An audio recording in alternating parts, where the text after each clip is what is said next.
He hated it. Said he wanted this stuff. 100 years ago, a new theory about human nature was put forward by Sigmund Freud. He had discovered, he said, primitive sexual and aggressive forces hidden deep inside the minds of all human beings. Forces which, if not controlled, led individuals and societies to chaos and destruction. This series is about how those in power have used Freud's theories to try and control the dangerous crowd in an age of mass democracy. At the heart of the story is not just Sigmund Freud, but other members of the Freud family.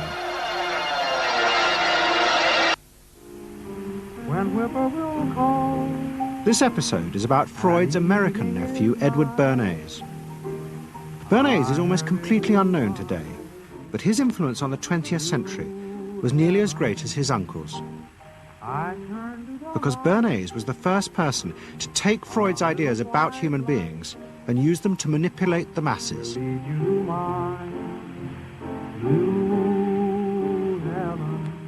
He showed American corporations for the first time how they could make people want things they didn't need by linking mass-produced goods to their unconscious desires. Out of this would come a new political idea of how to control the masses.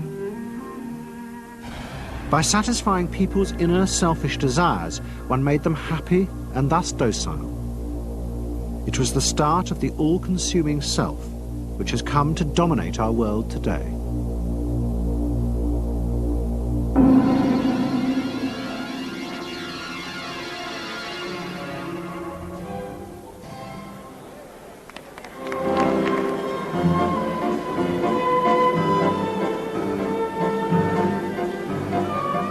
Freud's ideas about how the human mind works have now become an accepted part of society, as have psychoanalysts. Every year, the psychotherapist's ball is held in a grand palace in Vienna. This is the psychotherapy ball. Psychotherapists come, some advanced patients come, or former patients come, and many other people, friends, but also people from the Viennese society who like to go to a nice, elegant, comfortable ball. But it was not always so.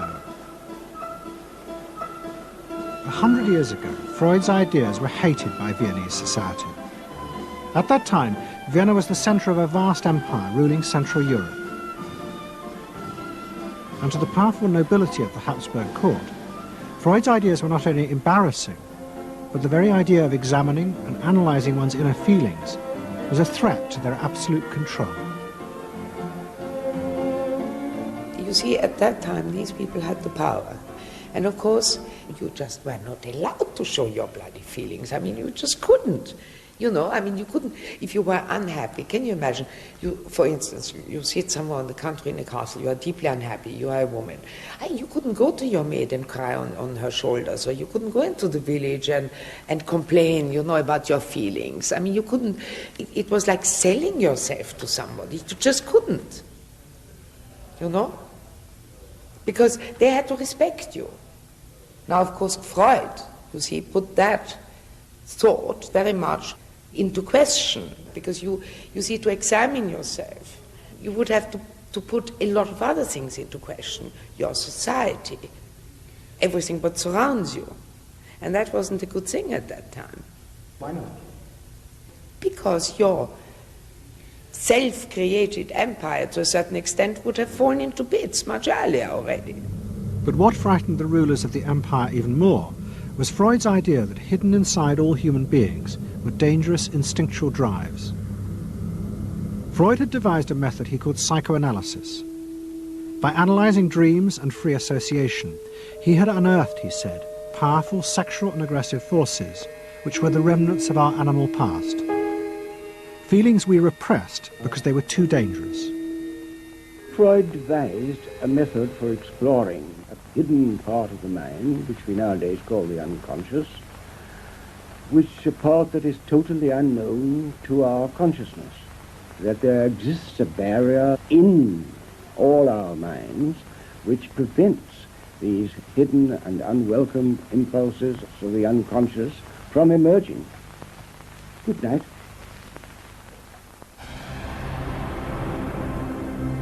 In 1914, the Austro-Hungarian Empire led Europe into war.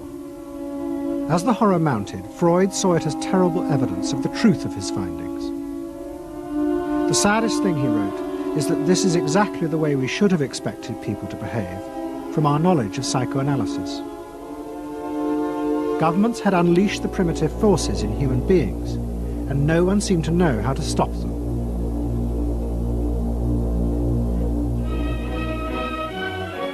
At that time, Freud's young nephew, Edward Bernays, was working as a press agent in America. His main client was the world-famous opera singer Caruso, who was touring the United States.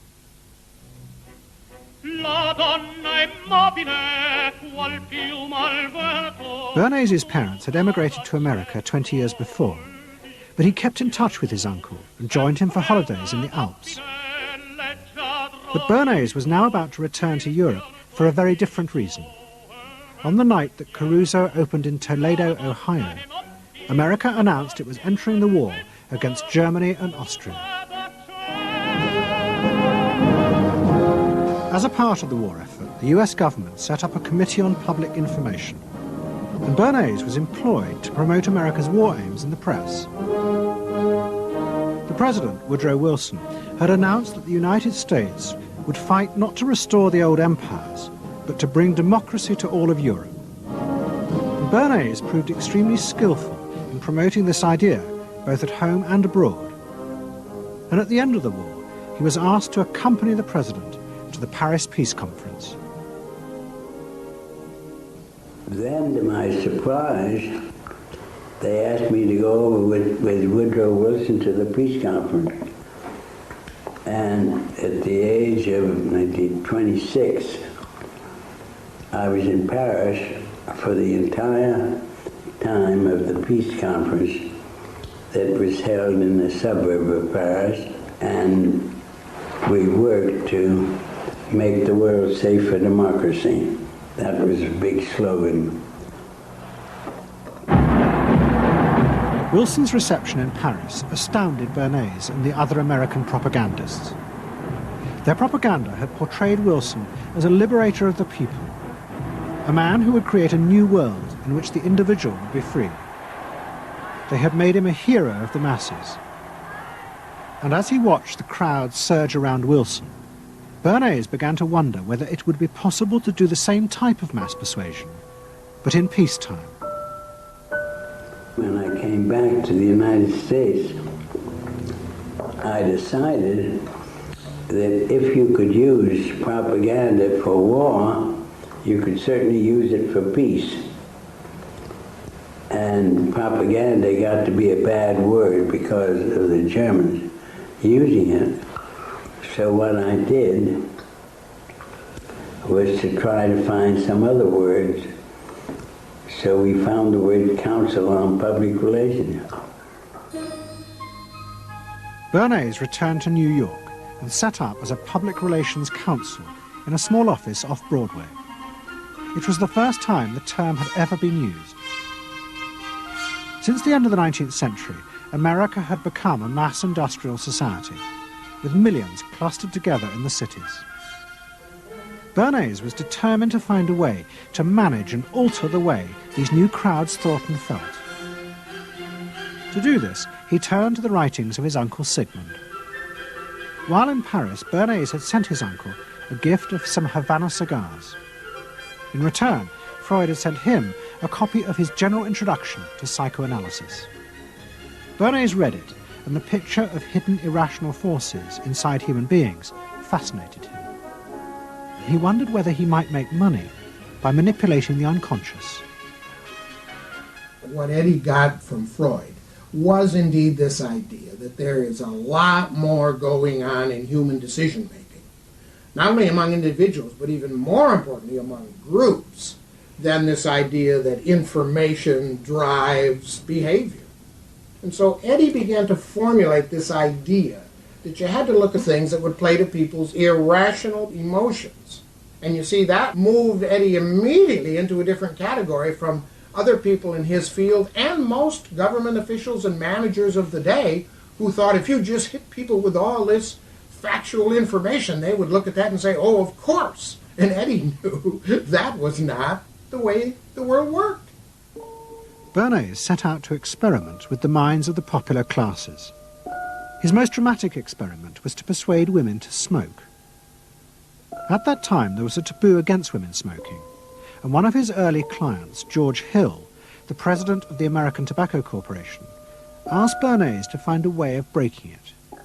He said, we're losing half of our market because men have invoked a taboo against women smoking in public. Can you do anything about that?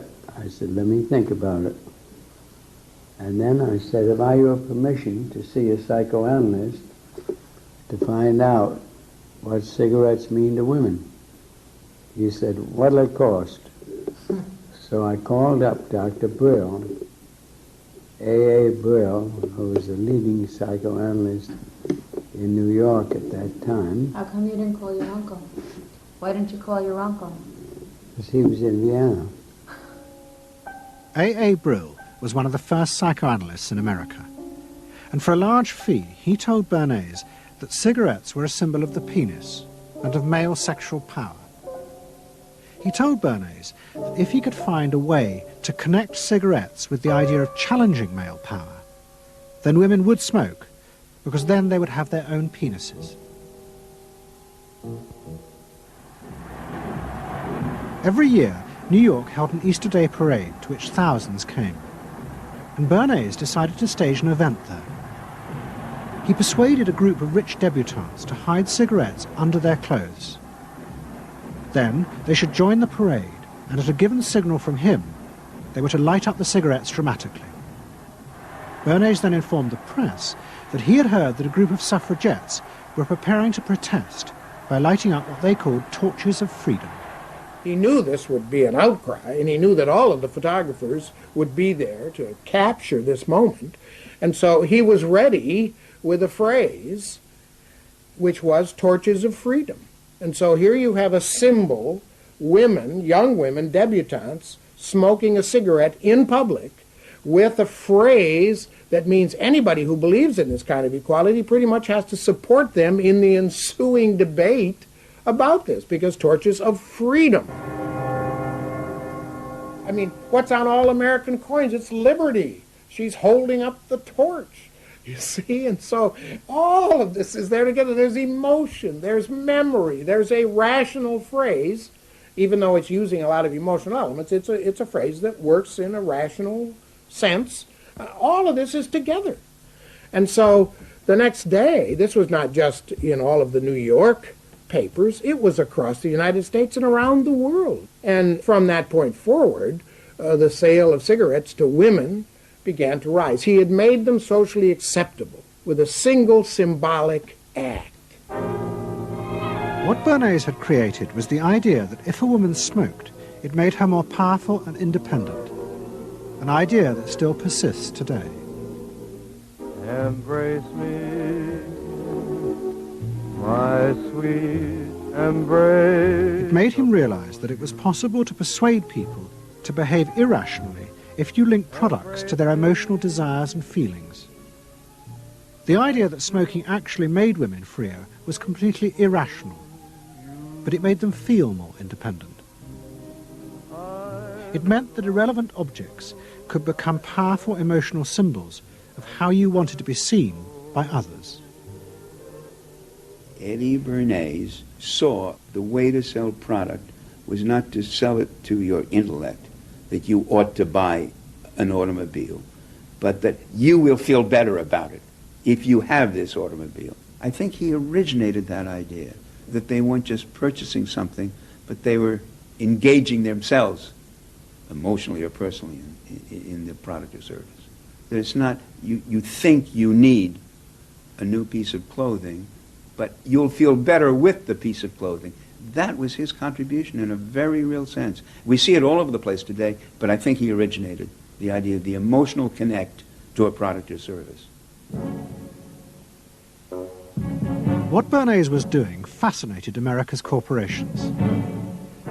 They had come out of the war rich and powerful, but they had a growing worry. The system of mass production had flourished during the war, and now millions of goods were pouring off production lines. What they were frightened of was the danger of overproduction, that there would come a point when people had enough goods and would simply stop buying. Up until that point, the majority of products were still sold to the masses on the basis of need. While the rich had long been used to luxury goods, for the millions of working-class Americans, most products were still advertised as necessities. Goods like shoes, stockings, even cars were promoted in functional terms for their durability. The aim of the advertisements was simply to show people the product's practical virtues, nothing more.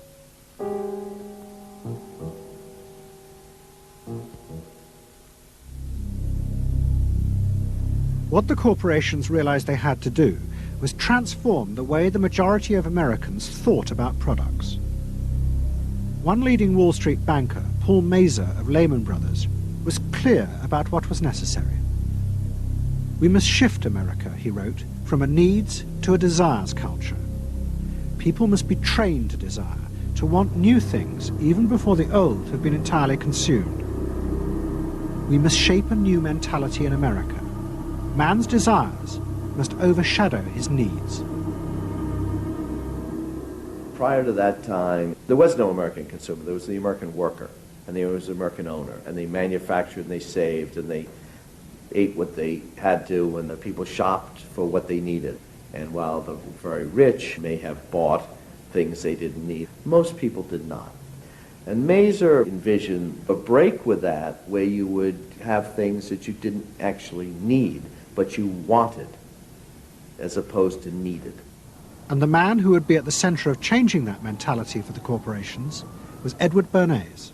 Bernays really is the guy within the United States, more than anybody else, who sort of brings to the table psychological theory as something that is an essential part of how, from the corporate side, of how we are going to appeal to the masses effectively. And the whole sort of merchandising establishment and sales establishment is ready for Sigmund Freud. I mean, they are ready for understanding what motivates the human mind. And so that there's this real openness to Bernays' techniques being used to sell products to the masses. Beginning in the early 20s, the New York banks funded the creation of chains of department stores across America. They were to be the outlets for the mass-produced goods, and Bernays' job was to produce the new type of customer. Bernays began to create many of the techniques of mass consumer persuasion that we now live with.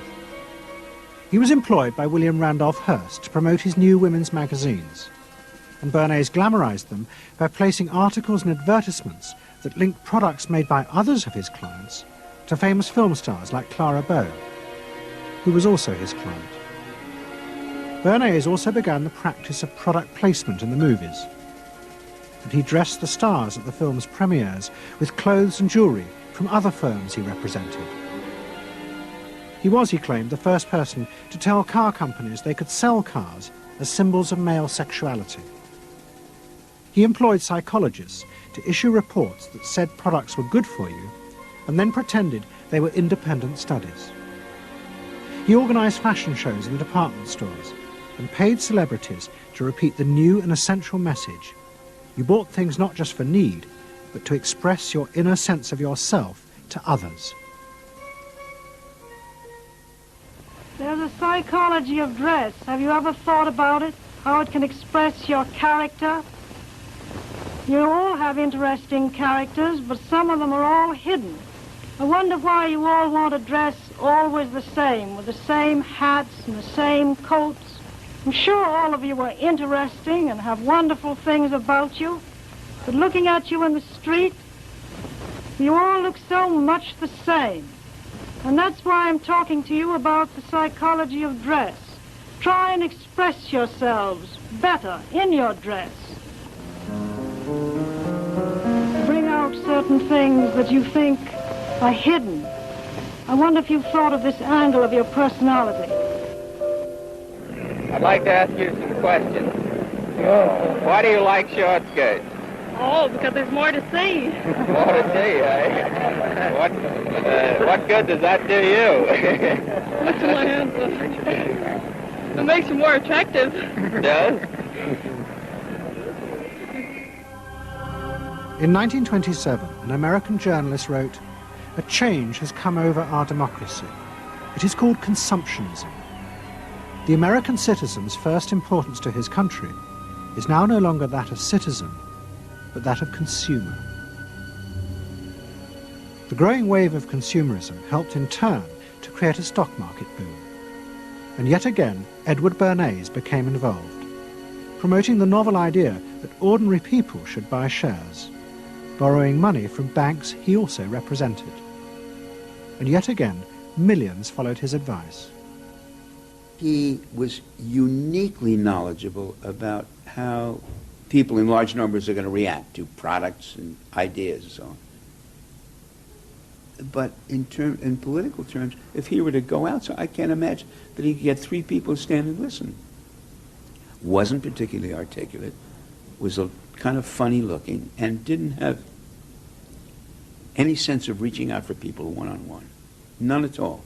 He didn't think about people in groups of one, thought about people in groups of thousands. So I would have nothing to do with it.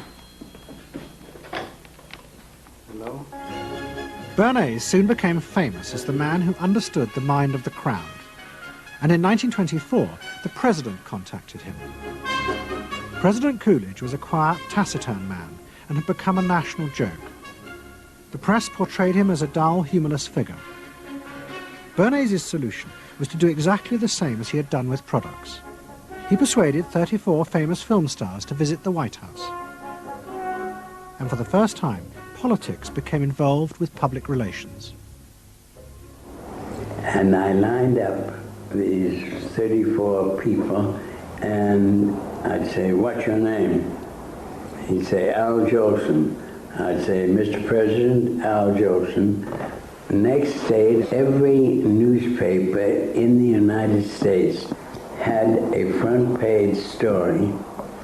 President Coolidge entertains actors at White House. And the Times had a headline which said, "President nearly laughed." And everybody was happy. But while Bernays became rich and powerful in America, in Vienna his uncle was facing disaster. Like much of Europe, Vienna was suffering an economic crisis and massive inflation, which wiped out all of Freud's savings. Facing bankruptcy, he wrote to his nephew for help. Bernays responded by arranging for Freud's works to be published for the first time in America, and began to send his uncle precious dollars, which Freud kept secretly in a foreign bank account. He was Freud's agent, if you will, to get his books published. Well, of course, once the books were being published, Eddie couldn't help himself but promote these books, see that everybody read them, make them controversial, emphasize the fact that, do you know what Freud says about sex and what he says cigarettes are a symbol of and so on and so forth? How do you suppose all those stories got out? Certainly the academics weren't spreading these around the country. Eddie Bernays was. Then, when Freud became accepted, well then, of course, to go to a client and say, "Well, Uncle Siggy," see, then that had some cachet. But notice there, first Eddie created Uncle Siggy in the U.S., made him acceptable, secondly, and thirdly, then capitalized on Uncle Siggy. Typical Bernays performance. Bernays also suggested that Freud promote himself in the United States. He proposed his uncle write an article for Cosmopolitan, a magazine that Bernays represented, entitled "A Woman's Mental Place in the Home." Freud was furious. Such an idea, he said, was unthinkable. It was vulgar, and anyway, he hated America. Freud was now becoming increasingly pessimistic about human beings. In the mid-20s, he retreated in the summers to the Alps, sometimes staying in an old hotel, the Pension Moritz in Berchtesgaden. It is now a ruin. Freud began to write about group behavior, about how easily the unconscious aggressive forces in human beings could be triggered when they were in crowds. Freud believed he had underestimated the aggressive instincts in human beings. They were far more dangerous than he had originally thought. After World War I, Freud was basically a pessimist. He felt that man is an impossible creature, a very, very sadistic and bad species, and did not believe that man can be improved. Man is a ferocious animal, the most ferocious animal that exists. They enjoy torturing and killing, and he didn't like man. The publication of Freud's works in America had an extraordinary effect on journalists and intellectuals in the 1920s. What fascinated and frightened them was the picture Freud painted of submerged, dangerous forces lurking just under the surface of modern society. Forces that could erupt easily to produce the frenzied mob which had the power to destroy even governments. It was this they believed had happened in Russia. To many, this meant that one of the guiding principles of mass democracy was wrong, the belief that human beings could be trusted to make decisions on a rational basis. The leading political writer, Walter Lippmann, argued that if human beings were in reality driven by unconscious, irrational forces, then it was necessary to rethink democracy. What was needed was a new elite who could manage what he called the bewildered herd. This would be done through psychological techniques that would control the unconscious feelings of the masses. So here you have Walter Lippmann, probably the most influential political thinker in the United States, who is essentially saying that the basic mechanism of the mass mind is unreason, is irrationality, is animality. He believes that the mob in the street, which is how he sees ordinary people, are people who are driven not by their minds but by their spinal cords. The notion of kind of animal drives, unconscious instinctual drives lurking beneath the surface of civilization. And so they started looking towards psychological science as a way of understanding the mechanisms by which the popular mind works, specifically with the goal of figuring out how to understand how to apply those mechanisms to strategies for social control. Edward Bernays was fascinated by Lippmann's arguments and also saw a way to promote himself by using them. In the 1920s, he began to write a series of books which argued that he had developed the very techniques Lippmann was calling for. By stimulating people's inner desires and then sating them with consumer products, he was creating a new way to manage the irrational force of the masses. He called it the engineering of consent. Democracy, to my father, was a wonderful concept, but I don't think he felt that all those publics out there had reliable judgment, and that they very easily might vote for the wrong man or want the wrong thing, so that they had to be guided from above. It's enlightened despotism in a sense. You appeal to their desires and their unrecognized longings, that sort of thing. That you can tap into their deepest desires or their deepest fears and use that to your own purposes. And then, in 1928, a president came to power who agreed with Bernays. President Hoover was the first politician to articulate the idea that consumerism had become the central motor of American life. After his election, he told a group of advertisers and public relations men, "You have taken over the job of creating desire and have transformed people into constantly moving happiness machines. Machines which have become the key to economic progress." What was beginning to emerge in the 1920s was a new idea of how to run mass democracy. At its heart was the consuming self, which not only made the economy work, but was happy and docile, and so created a stable society. Both Bernays and Littman's concept of managing the masses takes the idea of democracy and it turns it into a palliative. It turns it into giving people some kind of feel-good medication that will respond to an immediate pain or an immediate yearning, but will not alter the objective circumstances one iota. I mean, democracy really, the idea of democracy at its heart was about changing the relations of power that had governed the world for so long. And Bernays' concept of democracy was one of maintaining the relations of power, even if it meant that one needed to sort of stimulate the psychological lives of the public. And in fact, in his mind, that was what was necessary. That if you can keep stimulating the irrational self, then leadership can basically go on doing what it wants to do. Bernays now became one of the central figures in a business elite that dominated American society and politics in the 1920s. He also became extremely rich and lived in a suite of rooms in one of New York's most expensive hotels, where he gave frequent parties. Oh my goodness. He had a home in the corner suite of the Sherry Netherland Hotel. And here's this wonderful suite with all these windows looking out on Central Park and across at the plaza and on the square. And he would use this place to hold a soiree. The mayor would come. All the media leaders would come, the political leaders, the business leaders, the people in the arts. I mean, it was a who's who.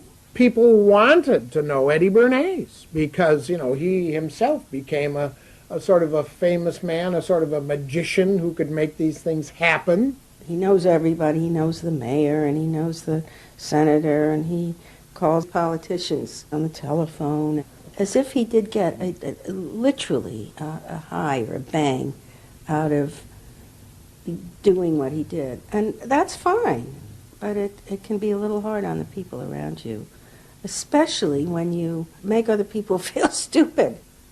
People who worked for him were stupid, and children were stupid, and if people did things in a way that he wouldn't have done them, they were stupid. It was a word that he used over and over and over, dope and stupid. And the masses? They were stupid.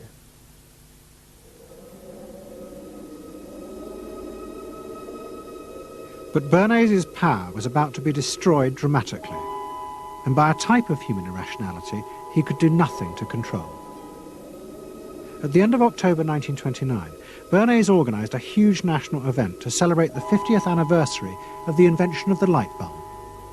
President Hoover, the leaders of major corporations, and bankers like John D. Rockefeller were all summoned by Bernays to celebrate the power of American business. But even as they gathered, news came through that shares on the New York Stock Exchange were beginning to fall catastrophically. Throughout the 1920s, speculators had borrowed billions of dollars. The banks had promoted the idea that this was a new era where market crashes were a thing of the past. But they were wrong. What was about to happen was the biggest stock market crash in history.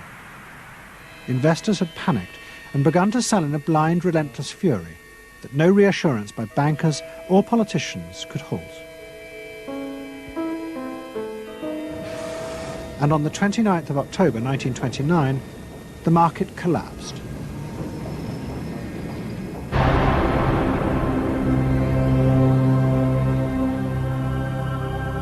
The effect of the crash on the American economy was disastrous. Faced with recession and unemployment, millions of American workers stopped buying goods they didn't need. The consumer boom that Bernays had done so much to engineer disappeared, and he and the profession of public relations fell from favour. Bernays' brief moment of power seemed to be over.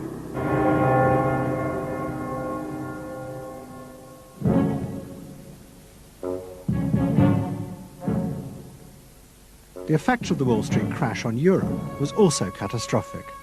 It intensified the growing economic and political crisis in the new democracies. In both Germany and Austria, there were violent street battles between the armed wings of different political parties. Against this backdrop, Freud, who was suffering from cancer of the jaw, retreated yet again to the Alps. He wrote a book called Civilization and Its Discontents.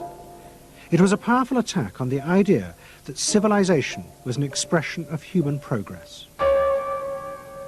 Instead, Freud argued, civilization had actually been constructed to control the dangerous animal forces inside human beings. What was implicit in Freud's argument was that the ideal of individual freedom, which was at the heart of democracy, was impossible. Human beings could never be allowed to truly express themselves because it was too dangerous. They must always be controlled and would thus always be discontent.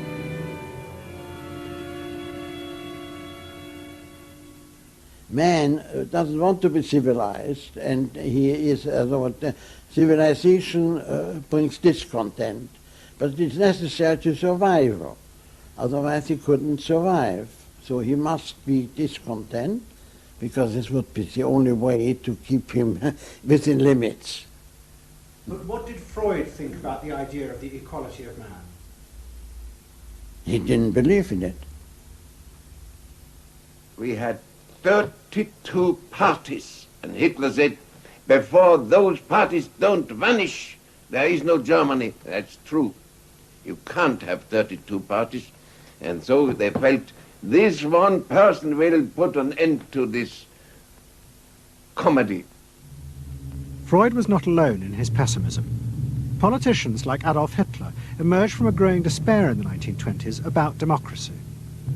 The Nazis were convinced that democracy was dangerous because it unleashed a selfish individualism, but didn't have the means to control it. Hitler's party, the National Socialists, stood in elections, promising in their propaganda that they would abandon democracy because of the chaos and unemployment it led to. Die Parteien versprachen den Himmel auf Erden.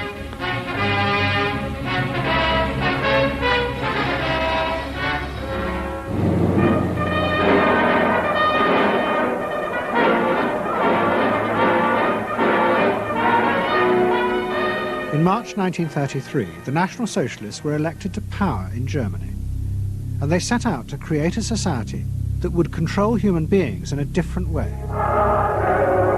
One of their first acts was to take control of business. The planning of production would in future be done by the state. The free market was too unstable, as the crash in America had proved. Workers' leisure time was also planned by the state through a new organization called Strength Through Joy. One of its mottos was service, not self.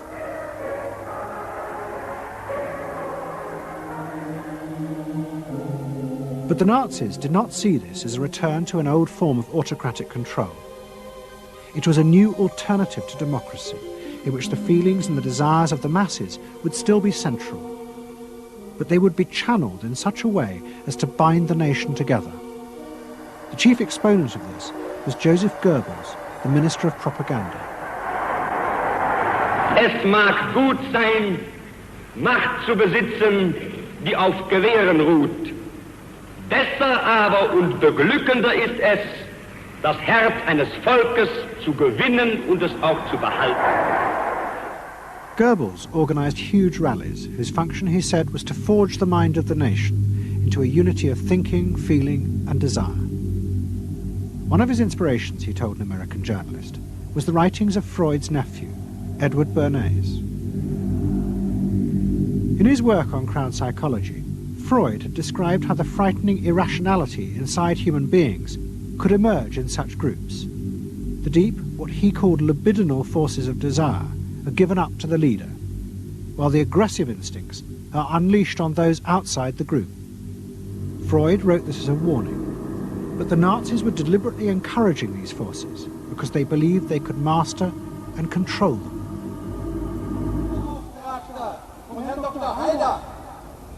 Well, Freud was saying that masses are bound by libidinal forces. They love each other and delegate their ideas and their feelings to the chap on top. What are libidinal forces? What are libidinal forces? Well, forces of love. Not hate. No, hate is delegated to the others outside.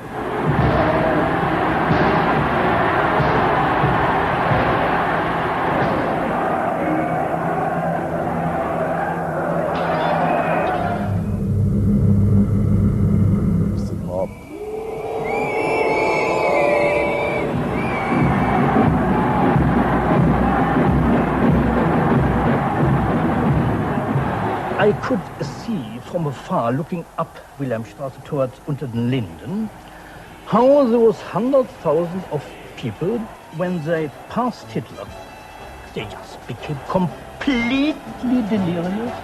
They began to shout these cries I will never get out of my ears. Heil, Sieg, Heil. They demented. And here I got confirmation how those irrational forces, uncontrollable forces in Germany, in the Germans, had erupted, had broken out, were running riot, were departing, marching on.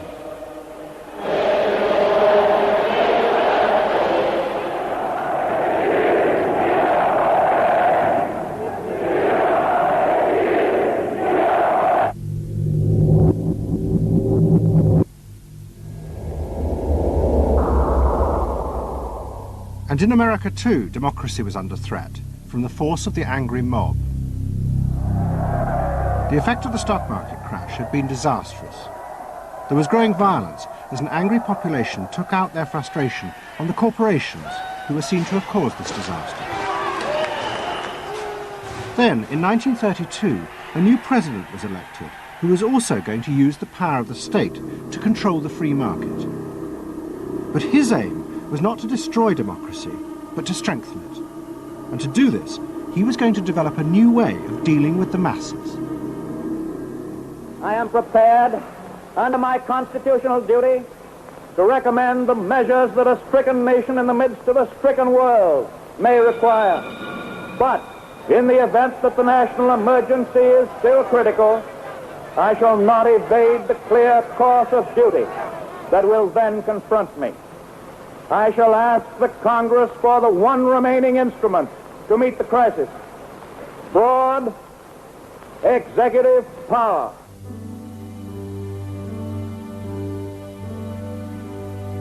It was the start of what would become known as the New Deal. Roosevelt assembled a group of young technocrats and planners in Washington. He told them that their job was to plan and run giant new industrial projects for the good of the nation. Roosevelt was convinced that the stock market crash had shown that laissez-faire capitalism could no longer run modern industrial economies. It had become the job of government. Big business was horrified, but the New Deal attracted the admiration of the Nazis, especially Joseph Goebbels. Wir betrachten die wirtschaftliche Entwicklung in Amerika mit dem allergrößten positiven Interesse.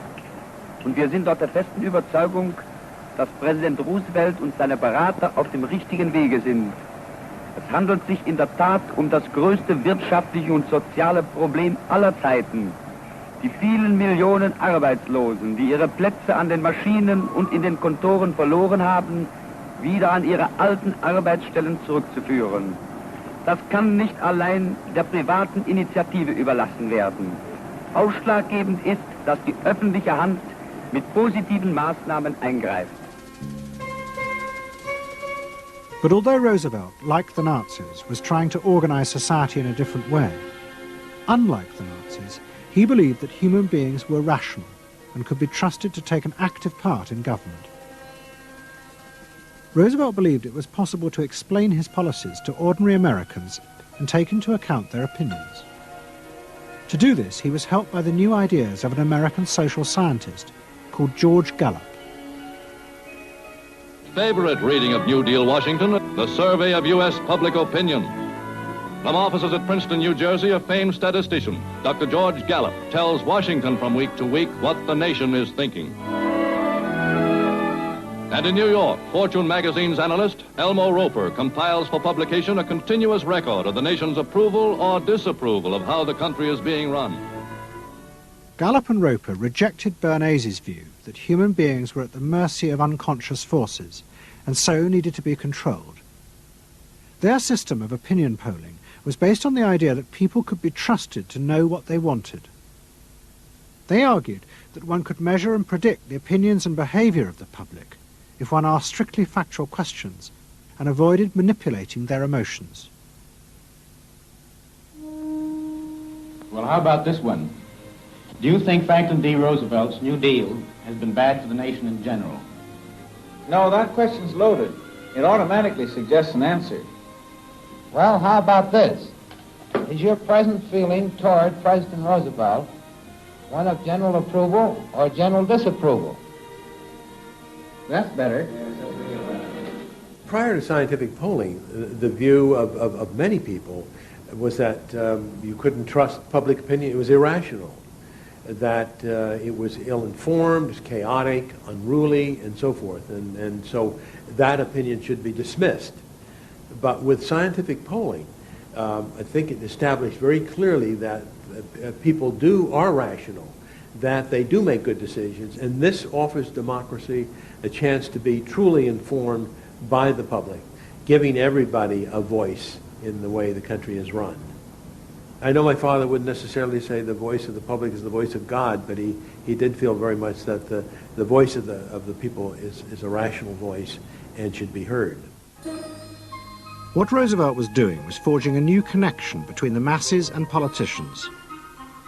No longer were they irrational consumers who were managed by sating their desires.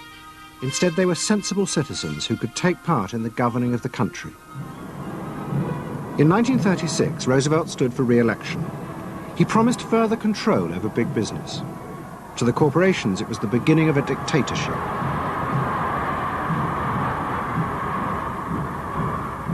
Roosevelt interferes with private enterprise and is running the country into debt for generations to come. The way to get recovery is to let business alone. But Roosevelt was triumphantly re-elected. It looks, my friends, like a real landslide this time. So please let me thank you again and tell you that I hope to see you all very soon and bid you an affectionate good night. Faced with this, business now decided to fight back, to regain power in America. At the heart of the battle would be Edward Bernays and the profession he had invented, public relations. Following that election, business people start to get together and start to carry on discussions, primarily in private, and they start talking to each other about the need to sort of carry on ideological warfare against the New Deal and to sort of reassert the sort of connectedness between the idea of democracy on the one hand and the idea of privately owned business on the other.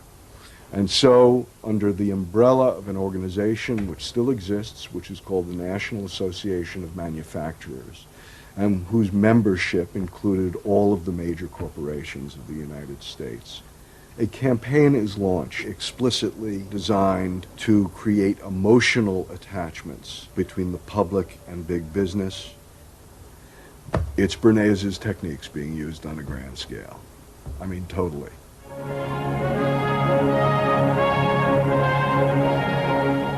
General Motors' Parade of Progress, traveling the high roads and byroads of America, bringing to millions of Americans in their own hometown the fascinating story behind modern industry, showing... The campaign set out to show dramatically that it was business, not politicians, who had created modern America. A better mode of living for all of us.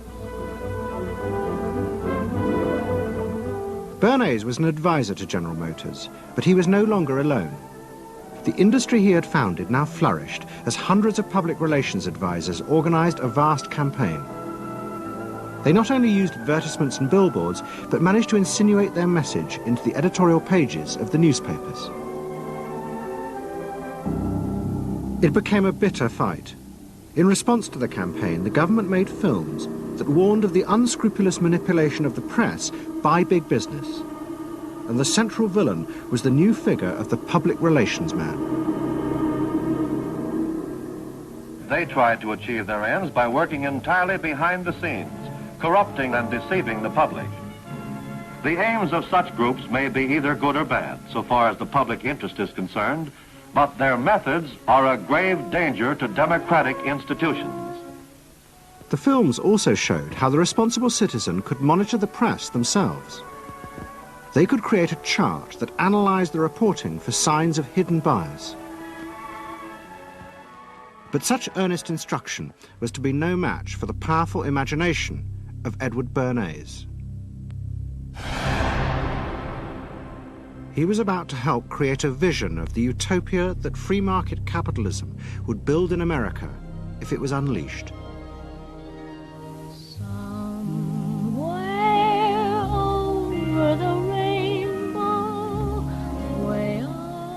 In 1939, New York hosted the World's Fair.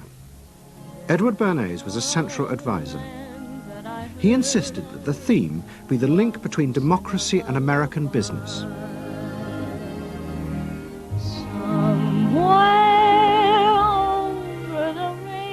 At the heart of the fair was a giant white dome that Bernays named Democracity. And the central exhibit was a vast working model of America's future, constructed by the General Motors Corporation. To my father, the World's Fair was an opportunity to keep the status quo, that is, capitalism, in a democracy. Democracy and capitalism, that marriage, right, linking, just like that. He did that by manipulating people and getting them to think that you couldn't have real democracy in anything but a capitalist society, which was capable of doing anything, of creating these wonderful highways, of making, moving pictures inside everybody's house, of telephones that didn't need cords, of sleek roadsters. I mean, it was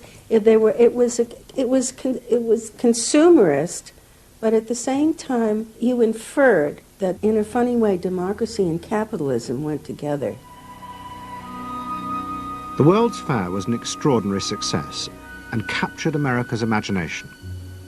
The vision it portrayed was of a new form of democracy, in which business responded to people's innermost desires in a way politicians could never do.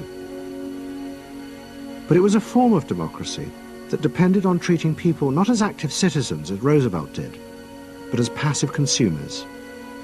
Because this, Bernays believed, was the key to control in a mass democracy. It's not that the people are in charge, but that the people's desires are in charge. The people are not in charge. The people exercise no decision-making power within this environment. So democracy is reduced from something which assumes an active citizenry to the idea of the public as passive consumers. Driven primarily by instinctual or unconscious desires, and that if you can in fact trigger those needs and desires, you can get what you want from them. But this struggle between the two views of human beings as to whether they were rational or irrational was about to be dramatically affected by events in Europe. Events that would also change the fortunes of the Freud family. In March 1938, the Nazis annexed Austria. It was called the Anschluss. Hitler arrived in Vienna to an extraordinary outpouring of mass adulation. But even as he drove through the city, behind the scenes, the Nazis were systematically whipping up and unleashing the hatred of the crowd against the enemies of the new Greater Germany. The Anschluss was a kind of explosion of terrible hatred against the enemies, so-called enemies, or whatever they considered enemies, against the Jews totally, and also against a lot of very decent Austrians who had opposed the Nazis in Austria. They said it's legitimate, now you can do what you want, so they did it.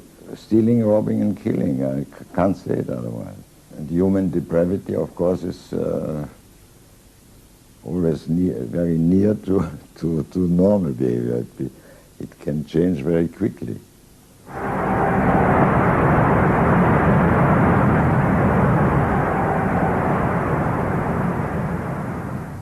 As the violence and assassinations raged in Vienna, Freud decided he had to leave.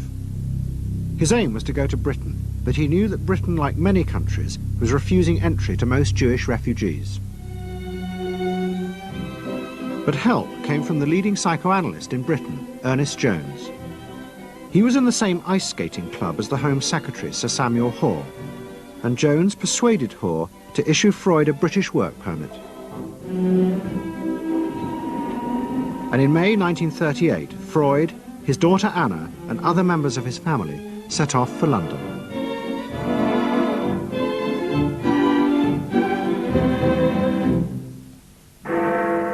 Freud arrived in London as Britain was preparing for war, and he settled with his daughter Anna in a house in Hampstead.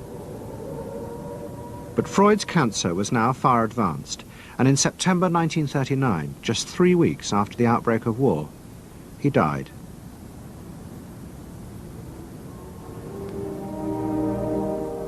The Second World War would utterly transform the way governments saw democracy and the people they governed.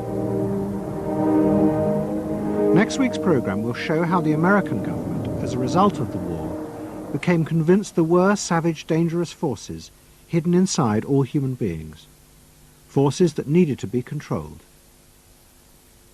The terrible evidence from the death camps seemed to show what happened when these forces were unleashed. And politicians and planners in post-war America would come to believe that hidden under the surface of their own population were the same dangerous forces. And they would turn to the Freud family to help control this enemy within.